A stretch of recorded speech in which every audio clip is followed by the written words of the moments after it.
اما بعد اعوذ باللہ من الشیطان الرجیم بسم اللہ الرحمن الرحیم الا ان اولیاء اللہ لا خوف علیہم ولا هم یحزنون۔ سنو، اللہ کے ولیوں پر نہ کوئی خوف ہوگا اور نہ وہ غمگین ہوں گے۔ اس آیہ مبارکہ کے ضمن میں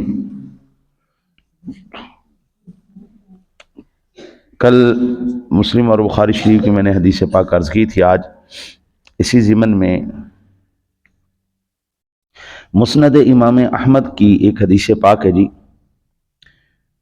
عن شریح ابن عبید قال ذکر اہل الشام عند علی رضی اللہ تعالی عنہ وقیل عنہم یا امیر المؤمنین قال لا انی سمعت رسول اللہ صلی اللہ علیہ وسلم یقول الابدال یکون بالشام وهم 40 رجلا كلما مات رجل ابدل الله مكانه رجلا يسقى بهم الغيث وينتصر بهم على الاعداء ويصرف عن اهل الشام بهم العذاب۔ حضرت شریح بن عبید بیان کرتے ہیں کہ عراق میں حضرت علی بن ابی طالب رضی اللہ تعالیٰ عنہ کے سامنے اہل شام کا ذکر کیا گیا۔ لوگوں نے کہا کہ اے امیر المؤمنین ان پر لعنت کیجئے۔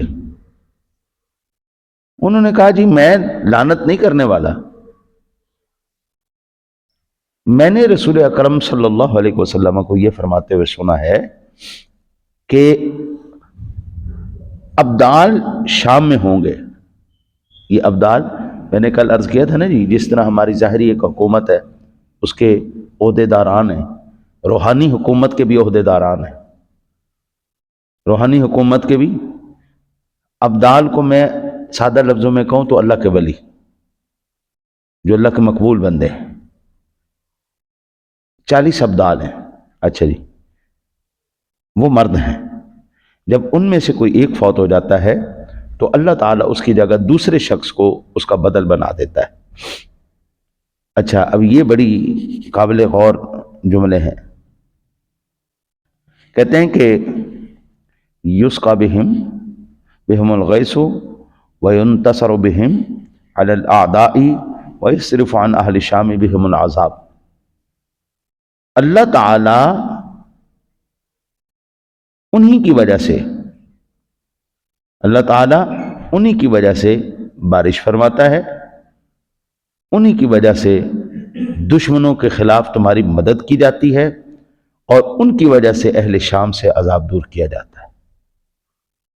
اب یہ حضور کا فرمان عالی شان ہے۔ آج اگر ہم قبلہ اس معاملے کو دیکھیں نا تو کہتے ہیں جی ولی تو کچھ کر ہی نہیں سکتا، ولی کچھ دے نہیں سکتا، ولی کے اختیار میں کچھ بھی نہیں ہے، بس ایک ڈمی سی چیز ہوتی ہے جی۔ یہ حدیث پاک میں نے آپ کے سامنے عرض کی ہے۔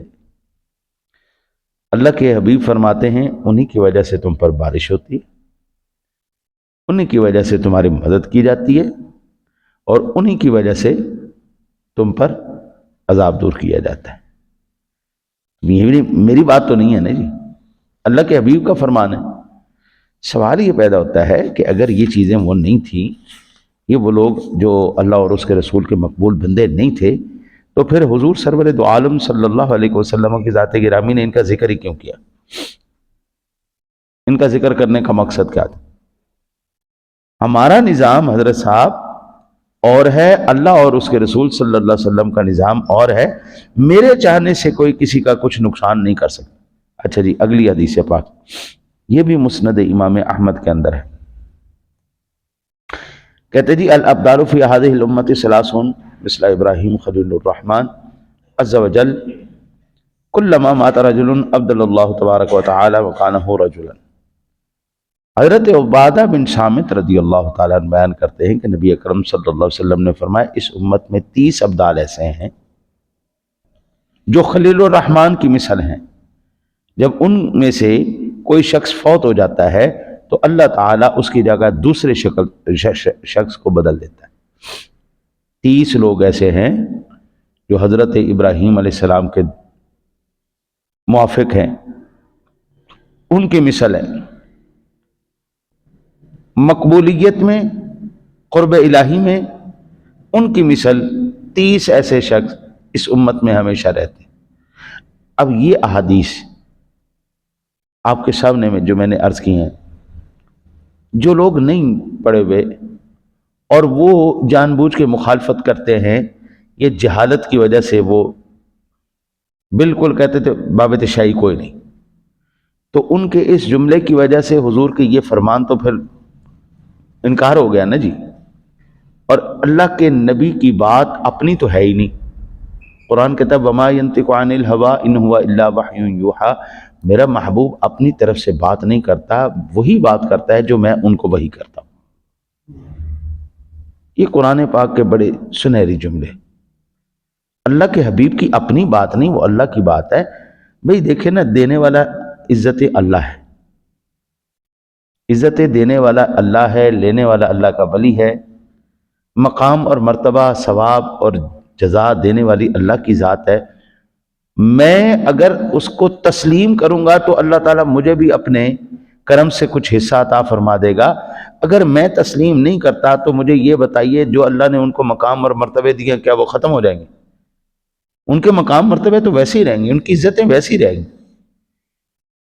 میں ایک موٹی سی مثال آپ کو عرض کروں سمجھانے کے لیے، صرف کوئی اپنے باپ کو نہیں مانتا تو نہ مانے، لیکن کیا اس کا باپ یعنی وہ مٹ تو نہیں جائے گا نا، وہ حقیقت کو جھٹلایا تو نہیں جائے، باپ تو باپ ہی رہتا ہے، تو مان یا نہ مان، پیو پیو ہی ہوتا۔ حضرت عبادہ بن صامت رضی اللہ تعالیٰ عنہ بیان کرتے ہیں کہ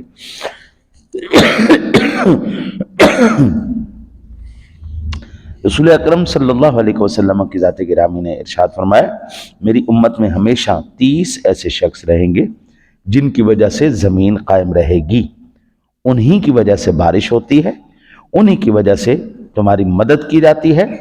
حضرت قتادہ نے کہا کہ مجھے امید ہے کہ حسن ان میں سے ہیں۔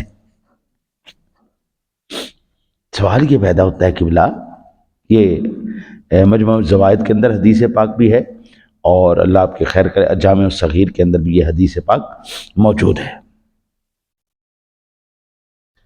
اللہ کے حبیب نے کیا کہا؟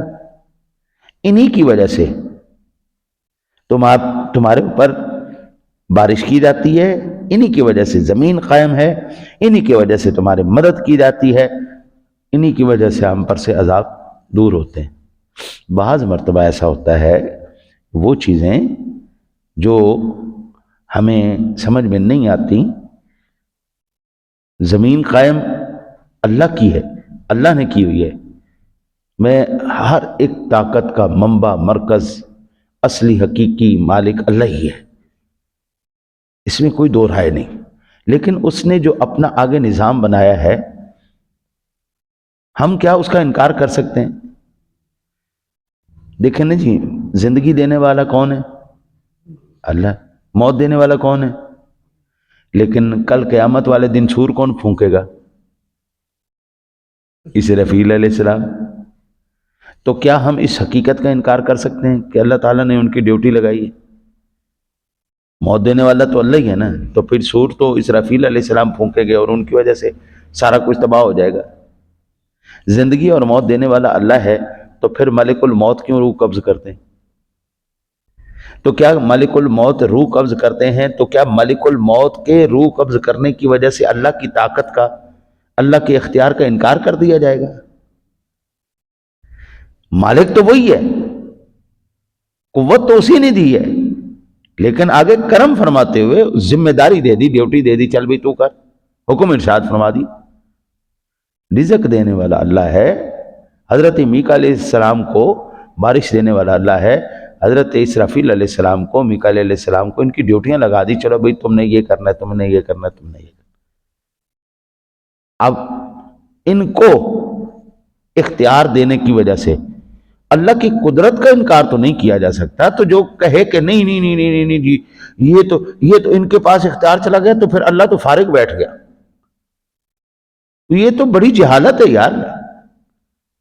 کوئی عزتیں دینے والا اللہ ہے، پالنے والا اللہ ہے، ماں باپ کو وسیلہ بنایا ہے، تو کیا ماں باپ کی وجہ سے اللہ کا انکار کر دیا جائے گا یا اللہ کی وجہ سے ماں باپ کا انکار کر دیا جائے گا؟ کیا کیا جائے گا؟ اگر ماں باپ کا انکار کریں گے، ان کو 0/0 کر دیں گے. حضرت پھر مجھے یہ بتائیں کیسے مسلمان ہیں آپ, کیسے اللہ کو ماننے والے ہیں کہ جس مالک نے جن کو اختیار دیا ہے آپ ان کا انکار کیے جا رہے ہیں, یا پھر ان کی وجہ سے اللہ کا انکار کر دیا جائے. میں نے تو اللہ کو دیکھا نہیں, مجھے تو میرے ماں باپ نے پالا ہے, لہٰذا میں ان کی تو نہیں مانوں گا, میں ان کی مانوں. نہ اس کا انکار کیا جا سکتا ہے نہ اس کا انکار کیا جا سکتا ہے. رزق دینے والا اللہ ہے, لیکن نوکری کرنے کے بعد مہینے کے بعد تنخواہ تو سیٹھ صاحب دیتے ہیں, مالک دیتا ہے, استاد دیتا ہے.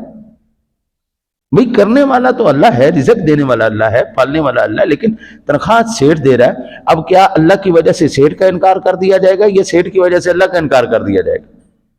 دونوں میں سے جس کا بھی انکار کرے گا یہ جہالت کی سب سے بڑی نشانی ہے.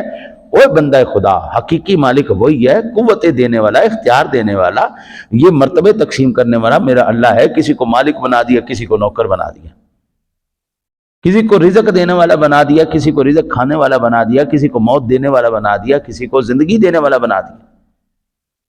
نہ ان کی وجہ سے اس کا انکار کیا جا سکتا ہے, نہ اس کی وجہ سے اس کا انکار کیا جا سکتا ہے. یہ تک آج کل بس اللہ تعالیٰ معاف کرے, اس وقت اسٹیبلشمنٹ کے اشاروں پر پورا پاکستان ناچ رہا ہے یا نہیں ناچ رہا ہے؟ اب تو کارٹون, وہ آج کل اے آئی جنریٹڈ ویڈیو بھی آ گئی, سارے ہی ناچ رہے ہیں جی, مولوی بھی ناچ رہے ہیں, تو فلانے بھی ناچ رہے ہیں, سارے سب ناچ رہے ہیں, سب ناچ رہے ہیں. ہاں جی, ان کی وجہ سے ساری دنیا ناچ رہی ہے. اب ایمان سے بتاؤ کس کا انکار کر کے کدھر جاؤ گے؟ آپ کہو جی اسی تے تانوں مندے ہی نہیں, طاقت حقیقی طاقت ہے اللہ دی, طاقت تو صرف اللہ کی, یہ تو شے کوئی نہیں, یہ تو شے کوئی نہیں. تو پھر آپ کو بتائیں گے نا کہ ہم شے ہیں یا نہیں ہیں. پورے پاکستان کو انگلیوں پہ نچا کے رکھ دیا انہوں نے, کسی کی جرت نہیں. بڑے بڑے موٹے موٹے پیٹ والے لوگ ہیں اور ان کے اشاروں پر ناچ رہے ہیں اور بیان دے رہے ہیں کہ ہم جناب آپ کے نوکر ہیں, ہم آپ ہمارے جتنے بھی مدرسے کے بچے بھی ہیں وہ سارے آپ کے نوکر ہیں, ہم حاضر ہیں جناب. اب کرو انکار ان کی طاقت کا, یا پھر اللہ کی طاقت کا انکار کرو. او بابا, نہ اس کی طاقت کا انکار کیا جا سکتا ہے, نہ ان کی طاقت کا انکار کیا جاتا ہے. حقیقت حقیقت ہوتی ہے, مجاز مجاز ہوتا ہے. نہ مجاز کی وجہ سے حقیقت کا انکار کیا جا سکتا ہے, نہ حقیقت کی وجہ سے مجاز کا انکار کیا جا سکتا ہے. اختیارات دینے والا کل بھی اللہ تھا, آج بھی اللہ ہے. مقام دینے والا کل بھی اللہ تھا, آج بھی اللہ ہے. رزق دینے والا اللہ کل بھی تھا, آج بھی ہے. لیکن اس نے جو اسباب پیدا کیے ہیں ان کا بھی انکار نہیں کیا جا سکتا. بابو, اگر ساری جگہوں پر یہ قانون لگتا ہے تو پھر اللہ کے نیک بندوں پر یہ قانون کیوں نہیں آتا کہ ایک روحانی دنیا بھی ہے. فوج کا اپنا نظام ہے, سیاست دانوں کا اپنا نظام ہے, ہمارے گھر کا اپنا نظام ہے, مساجد کا اپنا نظام ہے, ہر ایک جگہ پر حکومت کا اپنا نظام ہے. تو پھر روحانی دنیا کی یہ سارے معاملات یہ کہاں سے آپ نے غائب کر دیے؟ بھئی ہر ایک نظام کو مانتے. ایک موٹر سائیکل دکان والا ہے نا جی, وہ بھی آتا ہے نا جی, تو صبح اپنے ملازموں کو بلاتا ہے, ساری چیزیں کو اپنی جگہ پہ رکھتا ہے, ہر ایک کی ذمہ داری لگاتا ہے, اور وہ جو اس کے شاگرد ہیں ان کے نظام لگاتا ہے, تو نے یہ کرنا ہے, تو نے وہ کرنا ہے, یہ ساری. تو پھر روحانی نظام کا کدھر گیا؟ روحانی نظام کا ایک وسیع ترین ذخیرہ تھا جس کو ہم نے بلا دیا. ایک حدیث پاک میں بخاری شریف کی آپ کے سامنے مزید عرض کروں. یہ صحیح بخاری شریف کے حدیث ہے, قال نبی صلی اللہ علیہ وسلم هل تنصرون وترزقون الا بضعفائکم. صحیح بخاری شریف کے اندر 2896 نمبر پر یہ حدیث پاک ہے. کیا تمہیں مدد اور رزق کسی دوسرے سبب سے بھی ملتا ہے سوائے تمہارے کمزوروں کے؟ ہم جن کو غریب اور حقیر سمجھتے ہیں, اللہ کے حبیب ارشاد فرما رہے ہیں ان کی وجہ سے تمہیں رزق دیا جا رہا ہے. لو سن, کرو انکار. یہ صحیح بخاری شریف کی حدیث ہے, کون انکار کرے گا؟ اچھا جی, مجمع المعجم الاوسط کی, مجمع الزوائد کی اور کنز العمال کی حدیث پاک ہے، حضرت انس بیان کرتے ہیں کہ رسول اللہ صلی اللہ علیہ وسلم نے فرمایا زمین ہرگز 40 ایسے آدمیوں سے خالی نہیں رہے گی جو خلیل الرحمن کی مثل ہے، انہی کی وجہ سے تم پر بارش ہوتی ہے، انہی کی وجہ سے تمہاری مدد کی جاتی ہے۔ جب ان میں سے ایک شخص فوت ہو جاتا ہے تو اللہ تعالیٰ اس کی جگہ دوسرا بدل پیدا فرما دیتا ہے۔ طاقت اللہ نے دینی، اختیار اللہ نے دینی، تو جتنا مرضی پیدا فرمائے۔ ہم جو ہے نا جی دیکھیں، صرف اور صرف اس وقت حرص دنیا، حرص جاہ اور جہالت کا شکار ہو چکے۔ ابھی میں کشف المحجوب پڑھ رہا تھا، تو کشف المحجوب کے اندر ایک بادشاہ نے اپنے درویش سے کہا، یعنی یوں کہنے، یہ داد صاحب رحمۃ اللہ تعالی علیہ نے واقعہ، درویش سے کہا کہ مانگ جو مانگتا ہے۔ مانگ کیا مانگتا ہے؟ میں بادشاہ ہوں، میرے اختیار میں سب کچھ ہے، میں تجھے دے سکتا ہوں۔ پیسہ چاہیے، زمین چاہیے، وہ مرتبہ چاہیے، کیا تجھے چاہیے؟ جو چاہیے مانگ۔ فقیر مسکرا کے کہتا کہ میں اپنے غلاموں کے غلام سے کیا مانگوں؟ میں اپنے غلاموں کے غلام سے کیا مانگوں؟ بادشاہ کہنے لگا تیرے دماغ ٹھیک ہے، میں بادشاہ وقت ہوں اور تو کہہ رہے میرے غلاموں کے غلام، میں تمہارے غلاموں کا غلام کیسے ہو گیا بتاؤ؟ اس نے کہا سب سے پہلی بات یہ ہے تو حرص کا غلام ہے، لالچ کا غلام ہے تو۔ دوسرا، تو امید کا غلام ہے، امید لا تنہا کیا، وہ ایسی امیدیں جو تیری کبھی ختم نہیں ہو سکتی۔ یہ علاقہ بھی میں فتح کر لوں، یہ چیز بھی میں کر لوں، یہ بھی میرے پاس آ جائے، یہ بھی میرے پاس آ جائے، یہ بھی میرے پاس آ جائے۔ دو چیزوں کا تو غلام ہے۔ تو ایک امید لامتناہی کا غلام ہے، دوسرا حرص دنیا کا غلام ہے۔ دونوں کو ہم نے اپنا غلام بنا لیا ہے، نہ ہمیں حرص دنیا ہے نہ ہمیں کوئی امید ہے، ہم دونوں سے آزاد ہیں۔ تو ہمیں کیا دے سکتا ہے؟ بات وہی ہے حضرت، اس وقت ہمیں ہماری جہالت نے اتنا برباد کر دیا ہے، مکار اور چالاک لوگوں نے ہمارے عقائد اور نظریات کو اتنا تباہ و برباد کر دیا ہے کہ اب اس وقت مسلمان کو یہ یقین ہی نہیں کہ میں واقعتاً صحیح راستے پہ ہوں یا نہیں ہوں، متزلزل ہے۔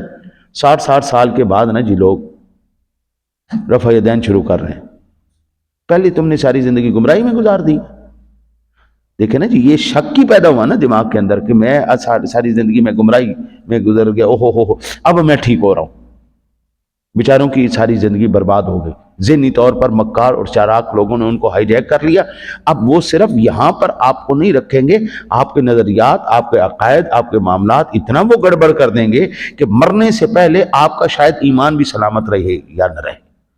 بس دعا کرو اللہ تعالی ہمیں جب تک زندہ رکھے اسلام پر رکھے اور مرتے وقت ایمان کی موت نصیب فرمائے۔ اللہم صلی علی سیدنا